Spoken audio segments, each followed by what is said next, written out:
Hello, আমরা এখন বুদ্ধ টেম্পেলে এসেছি দেরাদুনে। তোমাদেরকেও একটু দেখায়,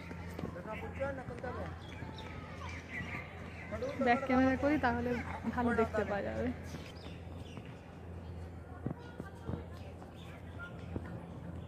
খুব সুন্দর নিরিবিলি একটা পরিবেশ।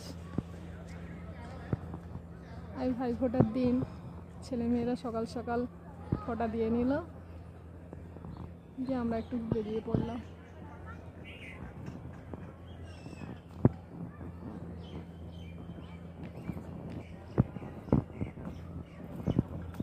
সবুজে সবুজ ঘেরা, ছেলে মেয়ে তার বাবা ওই যে সামনে যাচ্ছে। এরকম নিরিবিলি পরিবেশ আমার খুব ভালো লাগে। বেশ শান্ত একটা, মানুষজন প্রচুর আছে কিন্তু কলকলো একটা আওয়াজ নেই। খুব সুন্দর একটা পরিবেশ।